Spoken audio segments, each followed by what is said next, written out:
series plays out. Yep. Top Esports going to be on the red side this time around. WE opting in for blue side since they lost the first game. And already a couple of priority junglers once again eliminated from the pool. Top Esports contemplating whether they want to give over Xin Zhao willingly, or if they want to ban it, or at least opt in for a power pick trade. And they're going to ban the Yorick instead. We know that we have seen the priority and rise of Yorick over, you know, the past couple of months, ever since he started becoming, you know, a powerful pick in his own right. But not going to be the case here for at least this game. Rise, though, I thought they were going to be looking at the Xin for Monki, but he must have other picks he is willing to... obviously... They haven't banned Trundle, so they're playing the Xin Zhao gambit, right? You take Xin Zhao, I'm going to take Trundle into you, steal your AD, and kill you. So if Kanavi wants to take that matchup, I'm sure both of these junglers honestly are going to be happy trying to handshake trade that. With a Yone lock, or not locked, with a Yone theorized as well, your eyes do go toward whether they want to just give him Sejuani into Trundle as well. And that then creates a whole plethora of issues that could potentially give Monki a very high priority during this game. But we'll see what it is for Top Esports. Already the Yone getting locked in, a little bit of a flex potential. We have seen 369 play it in the past, but most likely going to be in Creme's hands. And Mark, you were asking for a pick that Creme can take the game by the scruff of the neck with. This is the type of player and the type of champion to do that on. They are daring Monki to just slam Trundle right now. They just took Sejuani in the face while Trundle is still available. WE, they're not going to hesitate at all. Monki says, okay, bet. Yeah. I'm slamming the Troll King right now. Now, if you are WE, do you want to go for a priority 80 carry pick right now? Do you want to lock in your support of choice going into the third round? Looks like it's going to be the 80 carry. Yeah, I mean, taking away one of those mobile ADCs is going to be really important. I think that Trundle, obviously, we know the synergy between taking Trundle into the Sejuani, but Trundle actually really struggles versus champs that have mobility. I think the majority of his power comes from his pillar, just creating that extra terrain is so incredibly powerful, and when you've got champions like Yone and Sejuani who can actually just bypass that by dashing over it, it actually becomes really, really difficult for Trundle to function in these late game situations. Ezreal as well, you can see another one of those champions that gets a pillar put behind him, he just hops over it and it's not too big a deal. So Top Esports, they knew exactly kind of what they were buying into here, and as long as they can pick champions that have got mobility, there's not a Poppy that can answer them because that was taken from game number 1. And I think they've kind of played this Trundle gambit really well, where they've given it over willingly and have got all of the answers that they need to get themselves through it. Yeah, this is just going to put a bigger premium on Xin Zhao later in the series now that Trundle is no longer going to be an answer for WE to resort to. Support bans are now going to be the name of the game, since it has yet to be locked in for either Vampire or Crisp. Rom and Nautilus taken off the table. No Rel or Renata to be able to choose from, so things like Alistar, Leona, which just got banned, are still going to be picks that you are looking at if you're both squads. Yeah, and it is Top Esports obviously that get their first pick of the supporter litter. So, you know, Alistar most likely to be taken off the board here as real Alistar. I mean, that takes me back to double if yellow star bot lane when it was just do nothing and pray for the best kind of situation. Where you'd have an AD carry that was going to be consistent, you'd have an engaged style champion as well. And it looks like they're quite happy to give over that Alistar if Chris wants to take it, and that WE, maybe they've got themselves a little bit of an answer as well. Saving that counter pick potentially for that top side, and with Top Esports already having a very go-in dive style composition, the Alistar really fits that brief quite nicely. Any sort of top laner can just go into this role. Jace, for me, feels a little bit outside of that scope, so a ban there from WE, not quite what I was anticipating, but they decided to go for it either way. And Top Esports, they keep on going on that dive style. It's the Rakan instead of the Alistar, but dive is dive at the end of the day. Yeah, and I will say that this does dissuade any opportunities for WE to lock in a couple of divers from the remaining 2 picks for WE, because Rakan, not only great at following up on engage, but also being able to buy time for JackeyLove if he gets jumped on, thanks to the power of the charm and the quickness. WE gonna take the Alistar since it was not secured by Crisp, and Renekton is gonna be the forced blind pick for Cube. I do wonder, I mean, there's a small world where this Sedge actually gets flexed up to the top side, and then you have a Sejuani top. You can give Kanavi still a pretty definitely if you're Flandra, role. you know. But I do, you know, like this Gragas getting taken. It's a very stalwart top laner and a pretty big denial pick. If you think about sort of going even top laners, for me, I think Gragas is maybe the best one of those, where you kind of shut down everything that happens. You take phase rush, and you can pretty much stop any engages from the majority of top laners. So 369 here looking to play a little bit more reserved, a little bit more safely. And again, looking at that scaling for both of these sides, WE actually have a lot better chances if this game does make it to that 30-35 minute marker.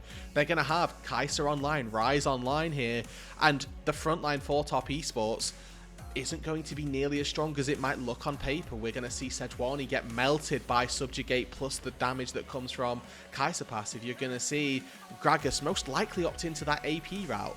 So I do like WE as they move later into the game, how their composition on paper has scaling. Looking at the interactions between the teams may be a little bit different, because top esports as well, they've not got bad scaling as they move into it. The ability to access an Ezreal quite low for WE. They're going to struggle to get on top of JackeyLove, and a Yone as well, notoriously slippery, a tricky champion to take down.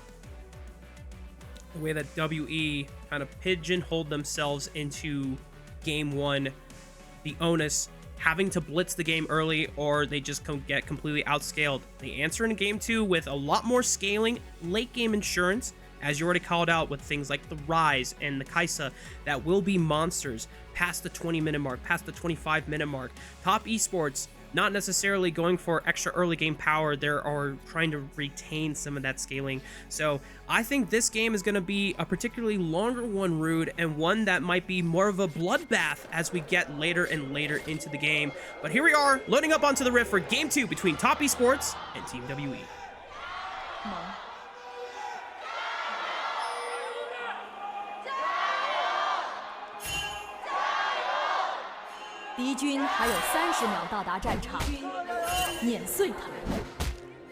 This is Grasp of the Undying top for 369 here. So, not necessarily that phase rush, which gets him a little bit more maneuverability in that top lane and an ability to sort of kite out the Renekton, but gives him a chance to try and trade a little bit more favorably as we look later and later on into that laning phase. And secondly as well, I love this adaptation actually from Kanavi, looking at his keystone of choice.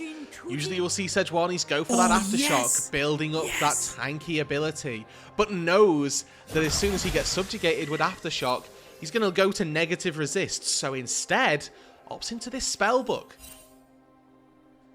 We have seen in past metas where Trundle and Sejuani was kind of a more commonplace jungle matchup, and you would see the Unsealed Spellbook, or even, you know, in ancient times, there's that one keystone that would allow you to get different keystones, if you remember. Yeah, Kleptomancy. No, wait, that was it. That was I can't remember. No, not Kleptomancy. The Omnistone. There we go. Omnistone, yeah, and you would just occasionally switch to Fleet of Footwork, then Hail of Blades, then oh, I mean, really Hail fun of Blade times. Sedge. Wow, the days. Hail of Blade Sedge is, you know, crazy work, but, you know, super fast permafrost stacking. But with the Unsealed Spellbook, you'll have access to Exhaust, Ghost, even Teleport.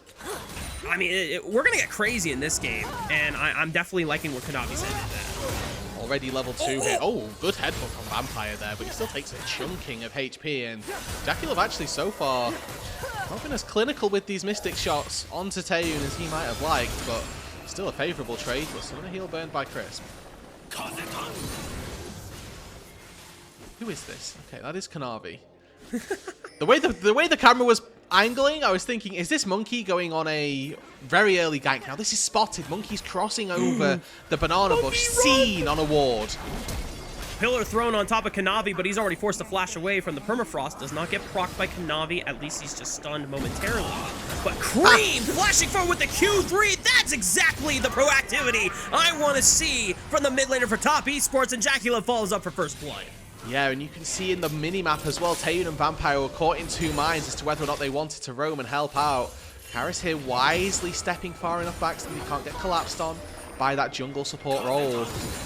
And Taeyoon and Vampire don't get to punish, really. They now finally do crash that wave, but JackeyLove's already walking back out to the map. He's probably going to lose 1-2 creeps under the turret, but that's about it. And he's going to be with that tier quite happy. Q flash right onto Chris. He's forced to flash over the wall, but Taeyoon's gonna follow with a flash of his own, but he doesn't have enough damage on the Kai'Sa early on. Chris gets to survive, and now Taeyoon is compromised. He's forced to cleanse the permafrost. Now he's just down 2 summoner spells at 3.5 minutes into the game. Monki's gonna try to fight a flashless Creme, who might be actually donezo here if they can get one more combo off the Alistar. Oh! Taeyoon finds a snipe onto Crisp under the tower, and Creme manages to survive. Yeah, he does take a little chunking of HP, which is going to be pretty good for Karis in this laning phase. He'll go back to base, pick up a tier, move back out into that lane now with just a slight HP advantage. But overall, a nice little pickup for Taeyoon there, maybe equalizing on a little bit of that gold that JackeyLove got from First Blood. Tier versus Rectrix is a beneficial situation for the Kai'Sa to be in that 2 versus 2. You know, Rectrix not a great item by any means, but it gives some sort of stats where tier is literally just mana. Yeah. Oh, I guess it's that one. It's just a prediction. Yeah, I mean, he doesn't know that, or does he actually see Crisp? Because I think Crisp walks into fog. He does, but there's just minions. There's still minions. Yeah. He's recalling on vision from the minions, so it is a little bit of window shopping as well. Like, Crisp has spells up at that point. He's not used them to disengage, so I'd like to think that he would have been able to dodge out if he was paying attention, but just get caught out and gets taken down. And considering that Taeyoon had burned both summoner spells, if Chris doesn't die there, then it's just dire straits for Taeyoon's early laning phase. That kill, while it feels great, it's just like, thank God you got that if you are Team WE. No, exactly right. It pulls it back to parity, which is the important part. And looking at mid lane as well, Kanavi has spotted a very far up Karis. Still has a flash on this rise, but the permafrost will connect. Q3 from Creme. Karis trying to flash away to... Where the hell are you going? Monki is on the other side of the tracks, but thankfully for Karis, Phase Rush is procced, and it's enough for him to escape. Yeah, he either has to extremely early flash, which is just not going to do anything for him because Sejuani still has Q, or, you know, flash out when all of those mobility spells have been used. And unfortunately, between Phase Rush, between the flash as well, he's actually able to get out to safety. So, may have looked a little unorthodox, but Karis knows his way out to safety and does get out. So, a good little pickup for him. Keeps himself safe in a situation where maybe he shouldn't have been in the first place, but he doesn't go down.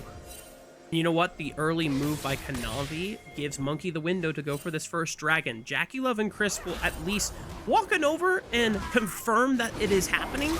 I don't think they can really stop it. Creme is now just walking back to lane. He's got a wave of minions to pick up, so first dragon should be in the books. And Karis even Realm Orbs over just to guarantee that no funny business happens from the side of top esports bot lane. Yeah, add a little bit of damage in, you know, Monki with his little long sword in his inventory, not taking that Drake exceptionally quickly just yet, so any extra help is going to be pretty darn useful for him. And I think that it just gives him a little bit more time to move back out, because Dragon is a big resource, right? Like, it's a big time sink for our junglers if they try to take it on their own. So giving Monki a little bit more time to clear a camp or two, enable him to stay on pace with Kanavi. You know, reminder from game number 1, it was Kanavi who came out on top in that quick duel. He has Ignite though.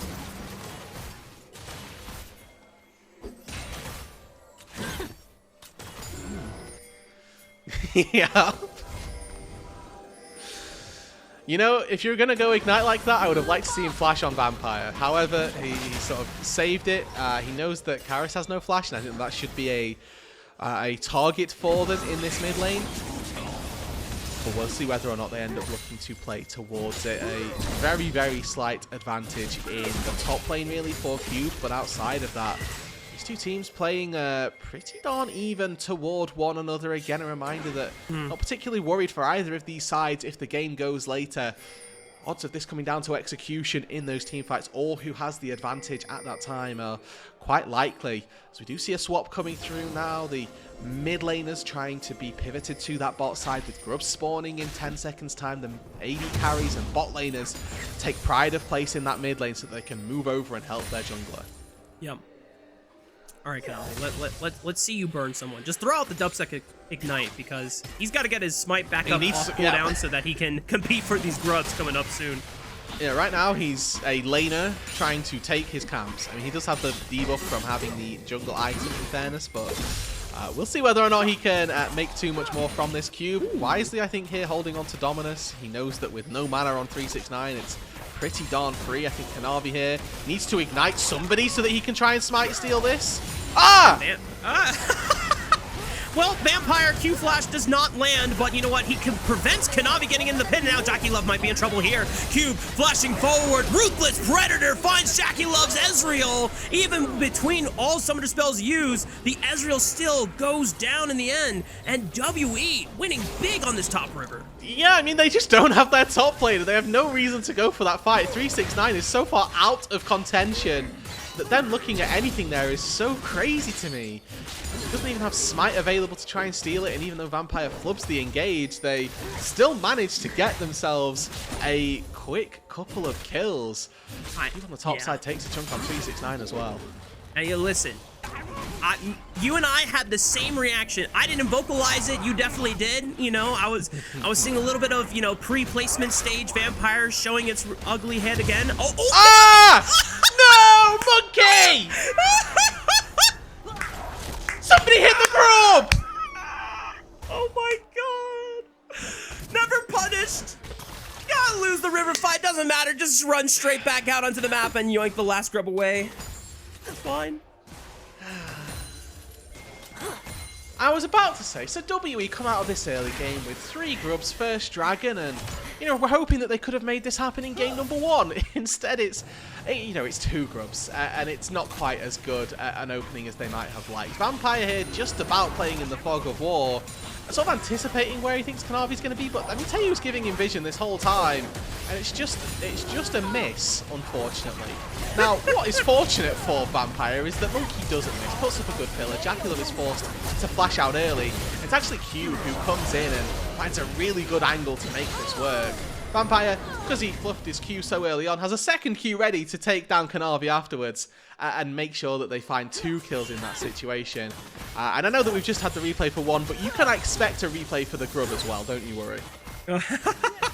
The LPL observers love roasting the players whenever they have a chance to, and honestly what would make it even better is to have a reaction of the WE fans losing that 3rd grub, just because they obviously deservedly so, they got really excited for the big win, and then probably seeing the last grub go over like, come on guys, we just had a big win, it was so perfect.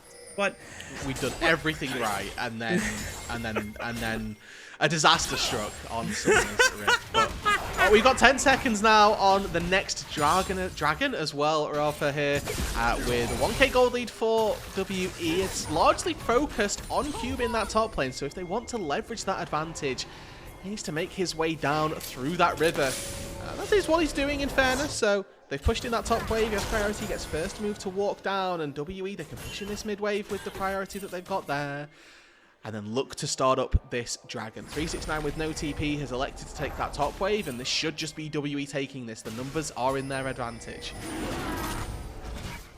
Kanavi working around onto a control ward, looking. Glacial Prison is dodged by Karis thanks to his flash. That's an ulti expended for a summoner spell, and WE will say, well, they made their play, we make ours. 2 dragons to the name. 369 does find a second plating on that top side, and it's actually a TP coming in for Karis, who's now got a fully completed Rod of Ages, who's now going to feel like he can maybe play a little bit more aggressively, knowing that he's going to get some stacking, some HP coming through as well. It does give a good little 1v1 in the bot side for Cube when it's 1v1. And even when it's 2v1, apparently, top esports just decide, no thanks!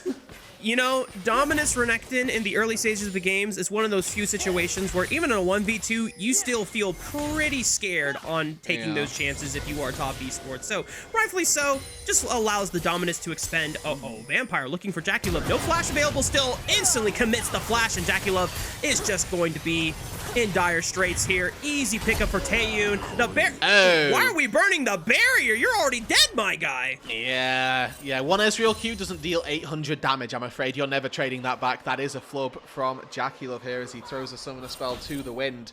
Gets immediately taken down by the Kai'Sa passive proc, and Now forces TP into the mid lane from Creme. Would have liked to go into that bot, or from 369, excuse me. Would have liked to go down to that bot side to catch that. This now leads into an advantage being given over to Cube, who was already in the lead. Because 369 has to TP mid lane to catch that wave, it gives a play over to the Renekton. Hex Flash.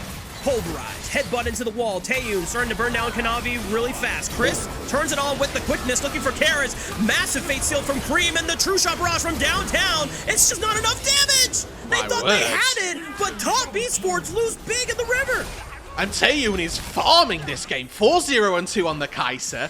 Given all of the gold early on, we need to see this continue through the game and now be that massive late game threat that we know Kai'Sas can be.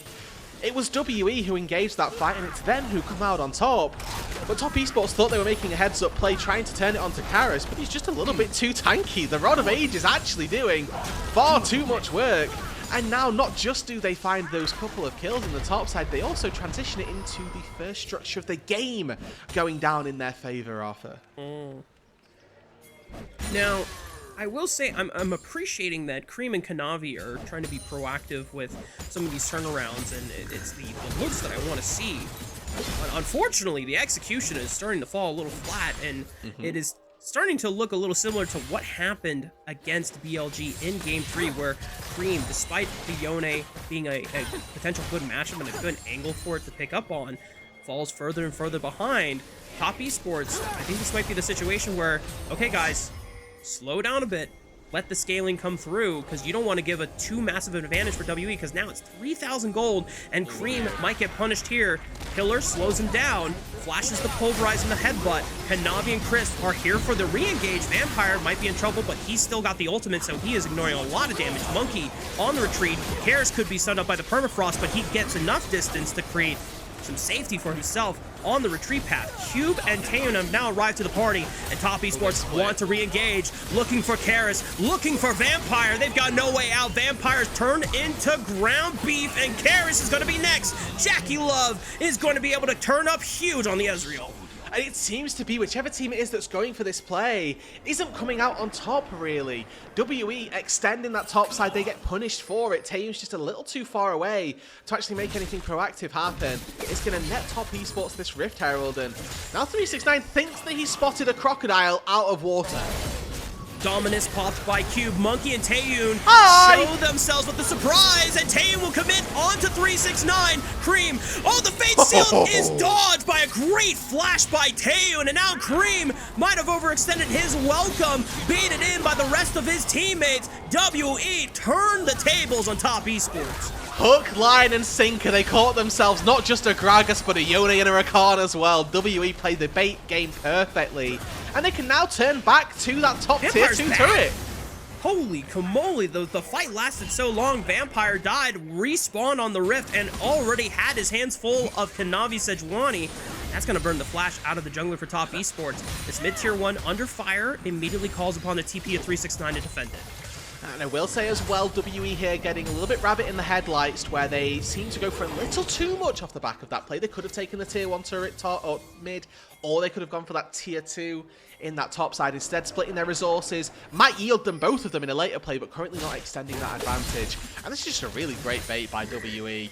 369 is like, it's just a Renekton, no big deal. I've got 3 people holding me up, and then all of a sudden, solo isolated Akaki and Rain. Taeyoon, look at this flash over the Fate Sealed after he's dodged Q3 from Creme as well. It's a really solid set of sidesteps, and now a Drake fight on the horizon. And WE are already forcing top Esports out of the river. They haven't started up the dragon yet, just waiting to reestablish position before they start up the objective here. Top Esports trying to bait out any cooldowns here. Vampire, the first one, right on the Kanavi. Big explosive cast breaks up the fight. Creme following up. They fight Taeyoon. No flash to save him this time around. Creme is able to be huge for his squad, but WE are still winning the fight because Karis is still alive. He flashes over Chris, grand entrance to guarantee the kill onto 369, but JackeyLove finds a return kill onto Vampire, but now he's under fire because Karis is unloading a full book of runes into his back. Monki able to chomp him down to size. You take down one carry and WE have got another 3 ready to chomp the bit at you and take you out of this fight. 4-for-2 in the long trade skirmish. WE continue to extend their lead. 4K now the advantage. Another Dragon Soul Point at 18 minutes going into their back pockets. And it was Karis and Cube that stepped up. Taeyoon got soloed, he got focused, he was the only person Top Esports had eyes for. And yes, the Kai'Sa went down, but the Rise, the Renekton stood tall. Vampire here, fishing, searching, and in fairness, does burn his flash early on. But then it's a re-engage that comes through from WE, and finally that engage that is engaged by WE comes out in their favor. They just see Kanavi and take him down. Remember, this is a no aftershock Sejuani. Yes, it's great that your stats don't get taken down, but you do just get rinsed. And the Sejuani falls pretty quickly. Yes, there's this trade onto the Kai'Sa, which is great, but then there's Karis free firing the whole time. Cube who's getting into the backline. Monki as well on this Trinity Force, who's actually dealing copious amounts of damage as well. WE with some great team fighting, great focusing as well, find themselves yet another lead. One of the what? What am I looking at? It's Monki Trundle, baby. Oh my goodness! I'm stun locked. List of things I did not need to see Have you not seen in that my before? lifetime, but have I seen? I've not seen that before. I haven't seen it before. Our producer Kai did tease it in Champ Select through a little bit on Trundle, and I wondered if anybody had picked up on it. A little bit less subtle in this instance, but it's Monki Trundle. You don't give it to him.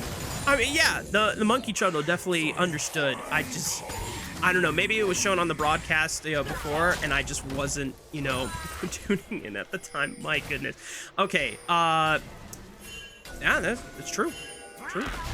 Anyway, WE being able to get 3 dragons for themselves on Soul Point, having a 3,000, 4,000 gold advantage against Top Esports at 20 minutes into the game. Otacon is the next objective on the table. Top Esports trying to find a way if they can brute force their way back into this side of the river. So what they've got to do is rely very heavily on JackeyLove here. He's the only person in this game that's really at parity with the current pace. He's got 2 items on the Ezreal, Trinity Force plus Mirror Mana.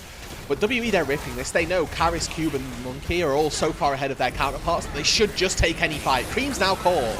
Creme is isolated, as you called out. No more Yone. Glacial Prison thrown out, but it's still 4,000 HP, so no chance for Kanavi to burn it down. And we're heralding in. Okay, 369 trying to get crazy with the drifting, but Taeyoon finds the backline, goes in, Killer Instinct, flashes again away from another knockup, and WE are just triumphing over Top Esports in this second game. And it's not even close, Raafaa. Game number 1 looked exactly like this, where it was Top Esports just running away with it. This time around, it's WE coming into the ascendancy, taking that fight around Otacon and absolutely slaughtering Top Esports. Creme with another really, really shaky performance here in game number 2, where this Yone has not looked like it's threatening at all. Now 2 items on, he's going to need to step up in these future team fights if he wants to have any impact in changing the nature of this game. But honestly, I'm exceptionally impressed by Cube, who had a very quiet game number 1 on the Rumble. Has been a monster on the Renekton this time round. Yeah. Creme here doesn't E first, he just rips it. Not in range of Taeyoon at all, gets CC chained and taken down. But look at Cube, he's heat seeking for JackeyLove. Knows exactly who it is that he needs to try and find. And even though 369 baits in a little bit, just 1 piece of CC gives the route and gives the way for Taeyoon into the backline. Now, unfortunately, he ulties over a Gleam or an ulting Crisp, so he ults in and is immediately charmed on entrance and does have to flash out to safety. But it's Cube starting up this fight and starting up that engage that gives WE another way to extend their lead. And we have to remind everyone that the way that WE were able to beat JDG was their solo laners stepping up and being able to outmatch the counterparts that normally on paper you think Cube versus Ala should be Ala favored. Karis versus Scout, Scout should be favored. That wasn't the case. Both of the solo laners for WE just blasted both of those players in particular. In this second game, Cube is having a stronger presence than 369. Karis is having a greater presence than Creme. And right now, WE are just a few fights away from being able to even top Esports on the series score. As we move into a 15-second timer for the Soul for WE. Looks to all the world as though they'll take game 2. And now Kanavi, he's in trouble. Subjugate's down.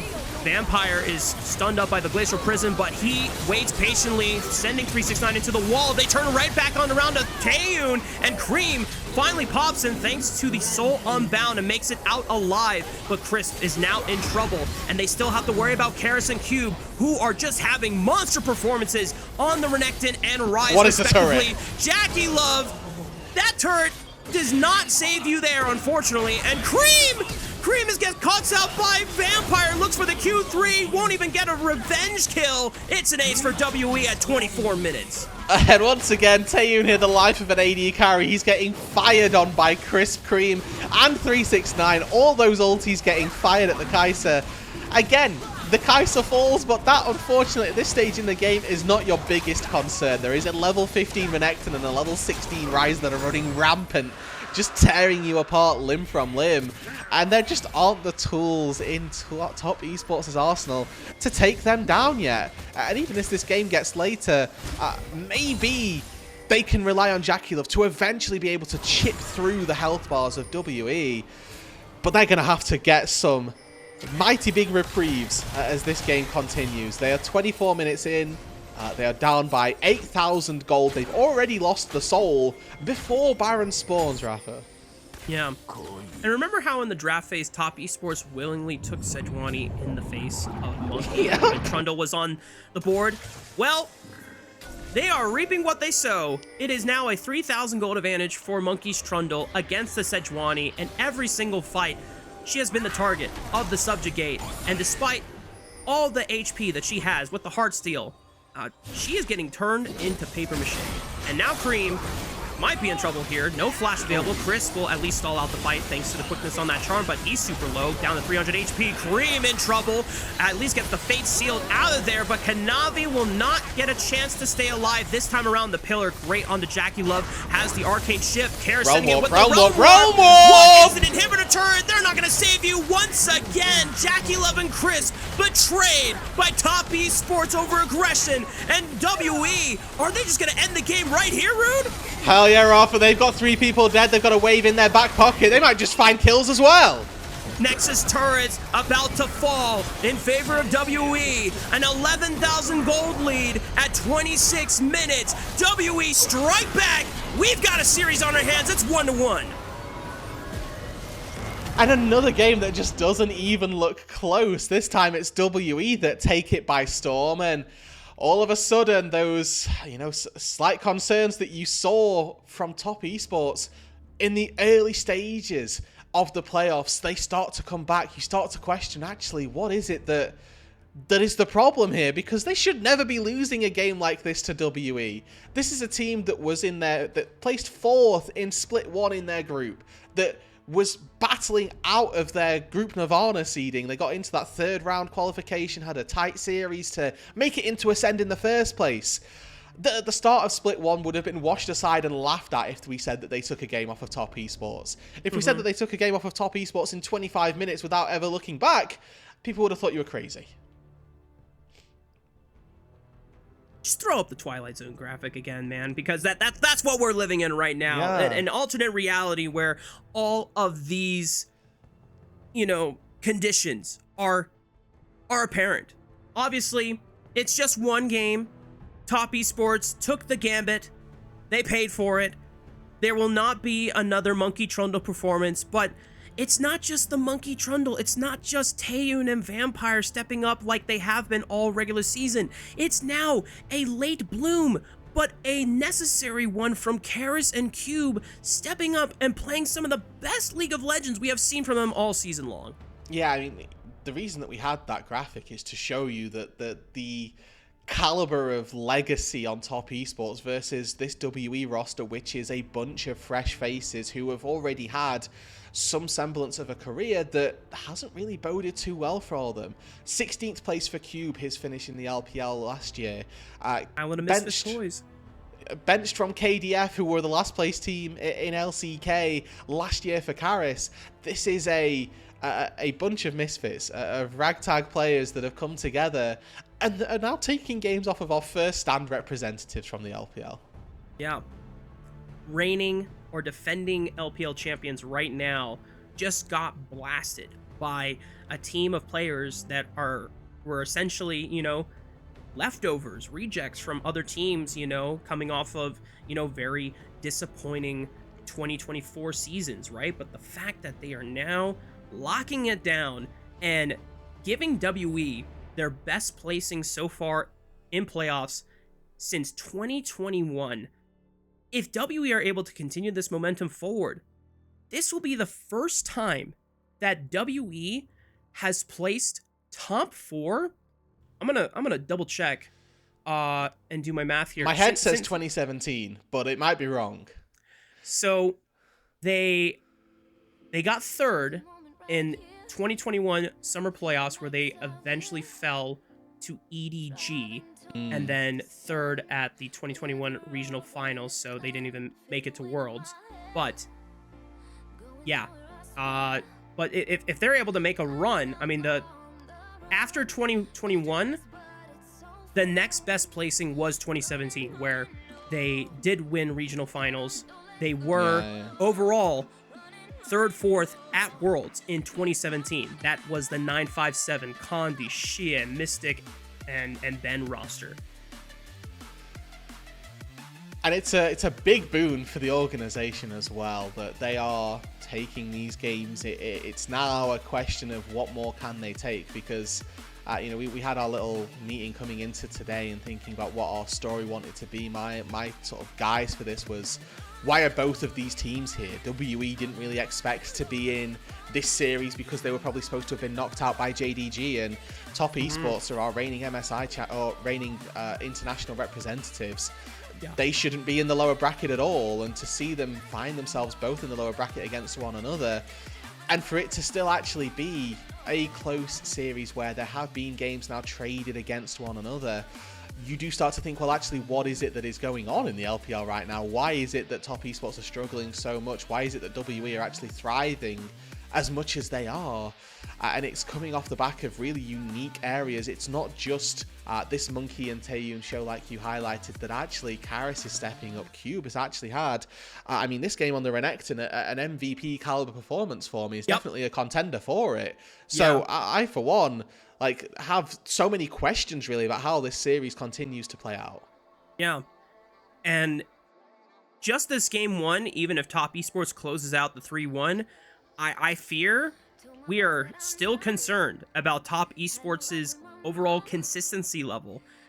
You know, giving flowers where flowers are due. WE are playing incredible right now and having an insane late bloomer, you know, surgeons in this split too.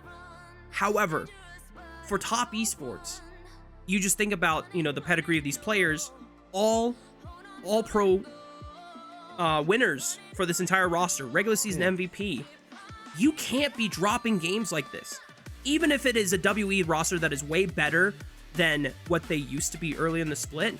If you want to be the #1 seed in the LPL, if you want to have a chance to defend your title and go back to MSI, these games cannot happen, right?